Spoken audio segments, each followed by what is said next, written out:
Satu, dua, tiga, ya. Halo semua, selamat datang lagi di podcast Learning Journal kita. Kali ini temanya apa yang sudah kita pelajari selama 4 hari ini bareng saya dan teman-teman satu kelompok saya. Yuk, langsung aja kita ngobrol bareng. Hari pertama kita belajar wawasan kebangsaan dan bela negara. Kalau saya tersendiri, banyak ilmu dan pengetahuan baru mengenai wawasan kebangsaan dan bela negara dalam kehidupan seorang ASN. Nah, jadi aku mau nanya nih sama kalian, apa yang paling berkesan buat kalian pada hari pertama mengenai wawasan kebangsaan dan bela negara? Coba, siapa nih? Aku ya. Ya, Mas Nova. Hmm, Menurutku, aku jadi paham bahwa wawasan kebangsaan dan bela negara itu sangat penting karena keduanya berfungsi sebagai fondasi untuk menjaga keutuhan, persatuan, dan kemajuan bangsa di tengah berbagai tantangan. Nah, terus aku juga jadi tahu nih arti wawasan kebangsaan itu sendiri. Ya, itu cara pandang kita sebagai bangsa terhadap diri dan lingkungan kita yang mengutamakan kesatuan dan kesatuan demi tercapainya tujuan nasional. Nah, fondasi utamanya itu ada empat tuh yang aku ingat. Yang empat itu empat konsensus dasar, yaitu pada UUD 1945, NKRI, dan Bhinneka Tunggal Ika. Itu tuh fondasi utama banget tuh yang harus kita jaga dan implementasikan dalam setiap langkah. Nah, contoh yang gagal dalam menjaga persatuan itu ada beberapa negara yang besar dulu nih. Kayak Uni Soviet, Yugoslavia, sama United Arab Republic kalau nggak salah. Nah, itu mereka tuh udah bubar semuanya. Aku izin mau nambahin juga sebenarnya pendapat sih sama Mas Sofan tadi. Aku jadi tahu arti wawasan kebangsaan itu sendiri. Tapi selain itu, aku jadi paham kalau ternyata empat konsensus dasar itu tuh bukan cuman teori doang gitu loh. Tapi kita benar-benar harus ngejaga empat konsensus dasar itu agar bisa dipraktekkan dalam kehidupan kita sehari-hari. Misalnya nih konsensus dasar mengenai Bhinneka Tunggal Ika yang menuntun kita untuk bisa menjaga toleransi di lingkungan kerja, untuk bisa saling menghormati perbedaan pendapat, bahkan untuk menjaga sopan santun antar pegawai nih, antar sama teman kerja kita. Sebenarnya tuh hal-hal ini tuh sederhana banget, tapi itu tuh merupakan bagian dari penerapan Bhinneka Tunggal Ika gitu loh. Jadi kalau kita sebagai ASN abai nih terhadap nilai-nilai kecil seperti itu tuh lama-lama bisa aja tuh konsensus dasar ini jadi luntur gitu. Dan ini tuh malah menjadi semangat buat kita untuk terus ngejaga nilai-nilai itu. Jadi kita harus mulai dari diri kita sendiri, kita harus jaga sikap, lalu kemudian kita harus bisa menularkan ke orang lain. Dan aku mau nambahin juga ya, kalau ngomongin bela negara nih, banyak orang masih mikirnya ke hal-hal yang hubungannya sama militer. Ya memang, bela negara itu erat banget kaitannya sama latihan fisik, angkat senjata, dan sebagainya yang serupa seperti itu. Tapi bela negara itu juga luas daripada latihan fisik, angkat senjata, dan lain-lain. Buat kita sebagai ASN, bela negara itu hadir dalam kehidupan sehari-hari. Misalnya, disiplin dalam bekerja. Bukan cuman soal datang tepat waktu atau tapi juga konsistensi dalam jaga kinerja dan jaga komitmen. Lalu integritas. Waktu mau masuk PU, seleksi PNS, integritas aja ada dan jadi salah satu faktor yang bisa banget menggugurkan. Integritas yang kurang bagus bisa jadi sumber masalah, baik masalah internal maupun eksternal. Soalnya integritas ini menurut aku adalah kombinasi dari kejujuran, konsistensi, dan amanah. Bela negara kan intinya melindungi dan memperkuat negara. Tanpa kejujuran, konsistensi, dan amanah, pembangunan bisa jadi bocor karena anggaran yang disalahgunakan, kualitas proyek yang dikorbankan, dan ujungnya masyarakat juga yang dirugikan. Itu sama aja melemahkan negara dari dalam. Jadinya tidak bela negara. Inilah bentuk bela negara yang relevan buat kita, disiplin dan integritas. Kecil dari meja kerja, tapi besar bagi bangsa. Wah, ya berarti ilmunya masuk nih semua yang diajarkan tentang bela negara dan wawasan kebangsaannya. Oke, kita lanjut ya. Jadi itu di hari pertama kita itu belajar tentang analisis isu kontemporer tuh. Jadi kalau mulai dibahas, apa sih yang kita dapat di hari kedua? Mungkin dari aku dulu kali ya. Jadi di hari kedua tuh kita banyak belajar kalau misalnya ancaman bangsa Indonesia itu sekarang itu nggak cuma sebatas perang, tapi ada isu-isu lain yang ada di Indonesia saat ini. Misalnya soal narkoba yang sekarang tuh udah masuk sampai ke sekolah dan kampus-kampus gitu.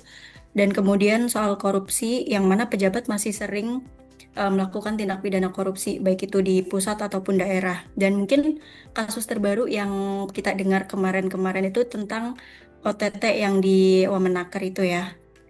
Dan isu selanjutnya itu tentang kasus hoax yang merajalela, apalagi pas tahun kemarin itu pas menjelang pemilu. Dan sebenarnya semua isu itu nyata dan bisa melemahkan bangsa kalau kita itu nggak waspada bareng-bareng buat nanganin isu-isu tersebut. Ya, saya setuju sama Mbak Lia ya. Kalau mau dihubungkan dengan materi isu kontemporer, jelas banget tuh kalau ancaman itu bukan cuma datang dari luar, tapi justru banyak yang muncul dari dalam negeri, terutama lewat dunia digital. Kebocoran data, hoax, pinjol ilegal, sampai yang baru kan ini ada judi online itu kan. Semuanya nyata dan dekat dengan kehidupan kita sehari-hari. Nah, kalau aku mau bilang ya, kita sebagai calon ASN ini kalau nggak punya literasi digital ini, bukannya malah kita yang jadi teladan, malah bisa kita bisa ikut jadi korban loh. Padahal kan peran kita tuh seharusnya melindungi masyarakat dari ancaman-ancaman yang kayak begitu. Ya, setuju juga. Jadi sebenarnya kelihatan banget kalau tantangan kita tuh sebenarnya nggak sederhana. Nggak cuma soal perang, tapi juga narkoba, korupsi, sampai ancaman digital yang tiap hari kita ngerasain.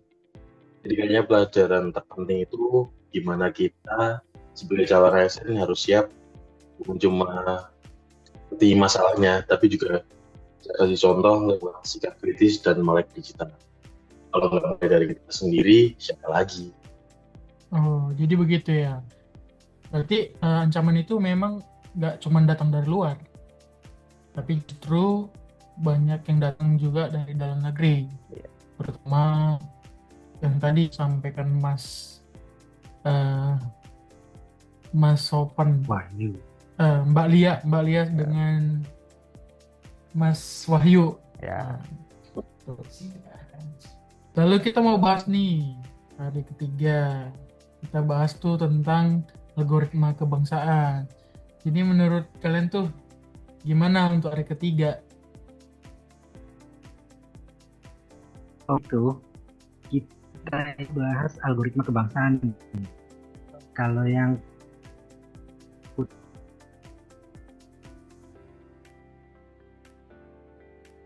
apa yang dilihat seorang dan akan sering muncul pada iklan-iklan maupun eksplor orang tersebut.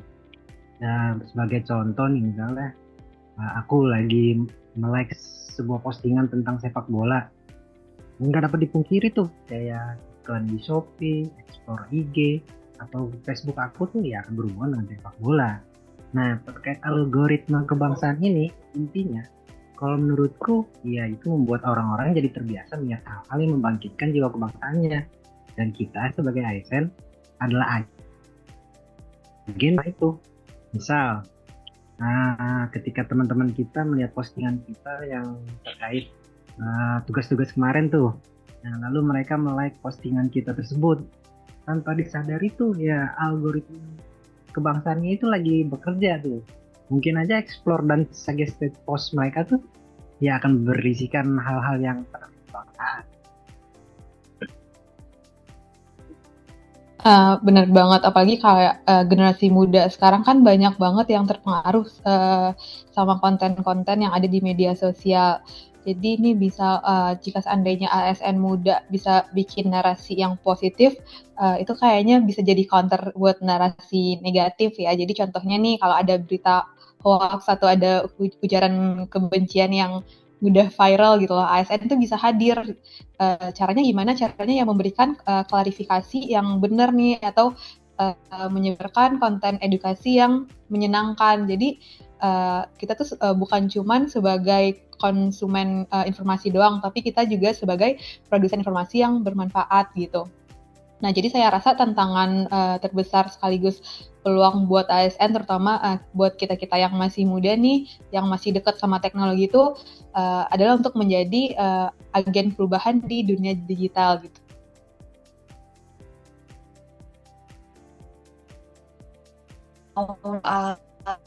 Jadi agen perubahan di dunia digital. Benar, setuju.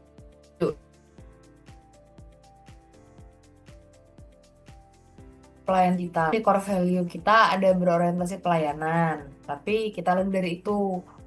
Dunia digital ini jadi ruang tempat masyarakat saling terhubung, berbagi informasi, bahkan membentuk opini, apalagi di era sekarang, di generasi kita. Disinilah kita hadir sebagai yang positif, melawan hoax, dan sebisa mungkin mengedepankan etika dalam berkomunikasi online. Kita juga harus turut menjaga marwah bangsa di dunia maya.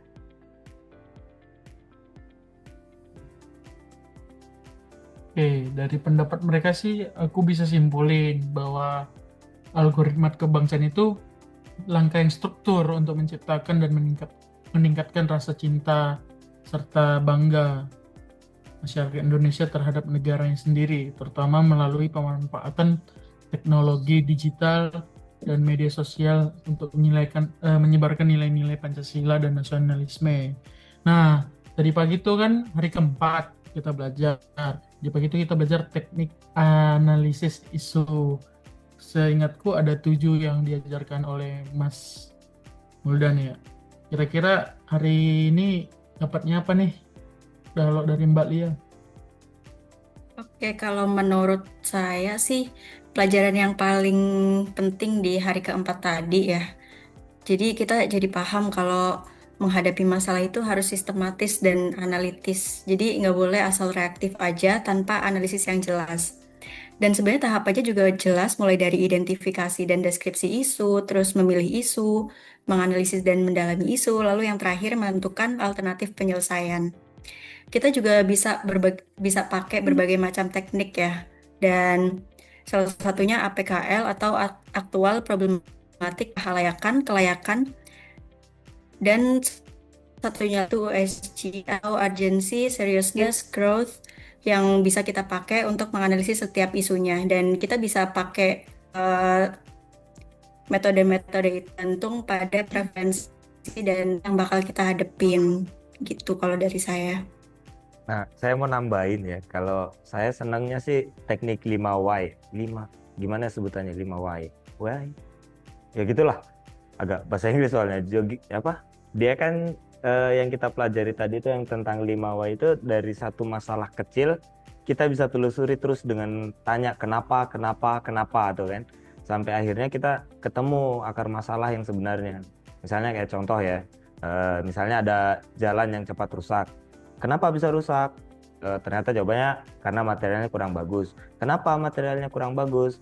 Karena pengawasannya tidak ketat, dan seterusnya sampai kita nggak bisa nanya lagi kan. Nah, dari situ akhirnya jelas bahwa inti masalahnya tuh bukan cuma di permukaannya, tapi ada di sistem pengawasannya. Nah, menurutku teknik ini memang terlihat sederhana, tapi sangat efektif untuk menemukan solusi yang tepat. Hanya saja kita juga harus punya kepekaan yang kuat dalam mengidentifikasi isu dari awal. Fishbone diagram juga menarik karena bisa memetakan jawab dari berbagai macam pendekatan seperti 6M lawan P ataupun 6S. Nah, nantinya tinggal kita pilih mana metode analisis yang paling sesuai digunakan untuk penapisan permasalahan sehingga bisa mendapatkan solusi yang paling efektif.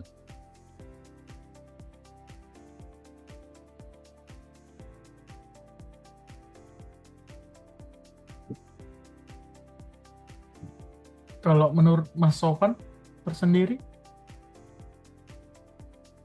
Oh, menurutku ya, Iya, Mas Sofan. Terakhir nih, eh, Mas Sofan. menurutku ya, ini ya tadi sih ya, seperti yang aku jawab tadi kan, sama tuh kayak Mas Sarwo ya, fishbone tadi juga kan ditanya fishbone ya kan, itu menarik kan bentuknya seperti ikan dan dari kepalanya itu kita bisa menentukan masalah yang utamanya itu kita taruh di kepalanya, lalu tulang-tulangnya juga itu sebagai pokok-pokok permasalahan yang dihadapi. Terus ada juga gap analisis ya, kayak misalnya ada permasalahan nih, apa sih yang kita hadapi masalahnya saat ini, terus idealnya seperti apa sih. Nah, dari masalah ini dan idealnya ini akan ada tuh gapnya tuh. Nah, dari gap ini apa langkah penyelesaiannya. Nah, itu sih yang kau dapat sih. Oke, menarik ya. Banyak yang didapat ya ini ya.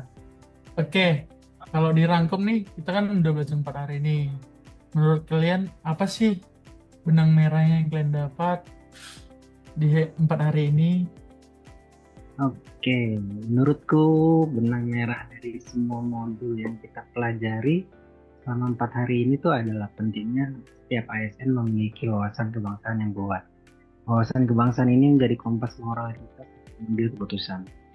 Dalam pekerjaan sehari-hari kita akan menghadapi berbagai tantangan, mulai dari korupsi, birokrasi yang lamban, sampai isu-isu intoleransi tuh. Nah, dengan wawasan kebangsaan yang kuat, kita akan selalu ingat bahwa setiap tindakan kita itu harus bertujuan untuk menjaga persatuan, memajukan bangsa, dan melayani masyarakat, bukan untuk kepentingan pribadi atau kelompok tertentu. Benar banget Mas Sofan. Izin mau nambahin juga, selain yang udah dijelasin sama Mas Sofan, kita juga harus peka terhadap isu kontemporer, supaya kita tuh bisa memberikan respon yang tepat gitu. Sesuai dengan profesi kita sebagai ASN, itu kan kita bersentuhan langsung ya, kita bersinggungan langsung sama masyarakat. Jadi menurut saya itu penting banget untuk kita bisa memahami konteks isu yang sedang berkembang. Misalnya nih, kalau misalnya ketika lagi ada polemik tentang pelayanan publik di media sosial, itu kita jangan langsung defensif gitu, tapi kita harus analisis dulu penyebabnya itu apa. Apakah karena kurang komunikasi, atau karena lambatnya birokrasi, atau ada kendala teknis gitu. Jadi kita harus analisis dulu hal-hal tersebut. Jadi kita bisa tahu nanti solusinya gimana gitu. Terus sesuai dengan pelajaran kita di hari ini juga, kalau misalnya kita itu peka, kita kan jadi bisa ngasih solusi yang tepat. Jadi kita tuh nggak cuman sekedar ngasih klarifikasi aja gitu. Jadi sensitivitas kita terhadap isu itu penting banget sih buat ngejaga kepercayaan publik kepada profesi kita itu sendiri sebagai ASN begitu. Plus berperilaku sesuai algoritma kebangsaan. Nyambungin lagi sama 4 konsensus dasar bangsa, setiap keputusan kita harus diproses melalui 4 pilar itu. Keputusan dan perilaku yang terbentuk dari keputusan itu harus menghasilkan output yang memperkuat bangsa, bukan melemahkan. Ibaratnya kode, kalau bahasa algoritma ya, kalau inputnya integritas dan kinerja yang baik, outputnya adalah pelayanan publik yang berkualitas dan masyarakat yang percaya pada negara. Dan kita harus sadar bahwa setiap langkah kecil berdampak sistemik. Sekalinya kita salah langkah, meskipun minor, bisa bikin turunnya kepercayaan masyarakat terhadap ASN ataupun instansi kita.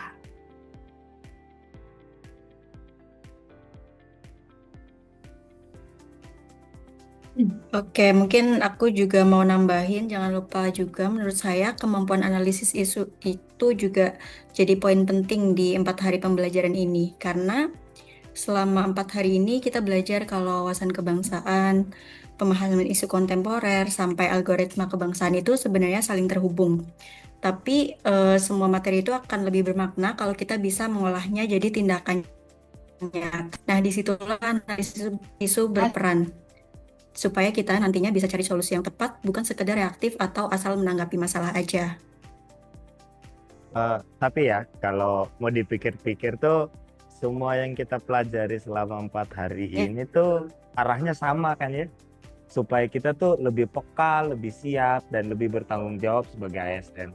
Jadi intinya ASN itu nggak sekedar ngurus administrasi kantor doang kan, tapi juga punya peran nyata loh dalam bela negara.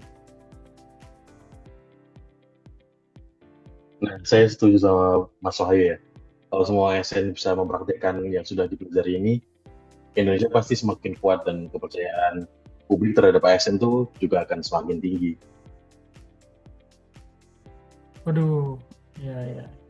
Banyak banget nih yang kita pelajari ya selama 4 hari. Kalau mau sih, biar di antara kita, kalau ada sih yang mau ngucapin kata-kata terima kasih untuk Pak Wuldan, monggo dipersilakan. Kalau ada yang mau. Ya, intinya saya mewakili kelompok ini kali ya. Kami semua berterima kasih kepada Pak Muldan yang udah ngasih materi selama 4 hari ini.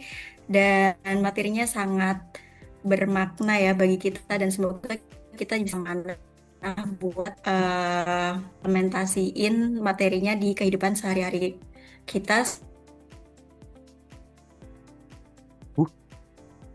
Ada lagi? Kira-kira? Nggak ada ya? Oke. Terima kasih teman-teman. Jadi dari 4 hari ini kita belajar banyak, yaitu bahwa wawasan kebangsaan, analisis isu, algoritma kebangsaan, dan teknik analisis yang saling terhubung. Semuanya membentuk kita menjadi ASN yang profesional sekaligus pejuang bela negara. Oke, sekian podcast kita kali ini. Sampai jumpa di podcast kita berikutnya. Salam bela negara. Bela negara untuk Salam Indonesia. bela negara. Mas.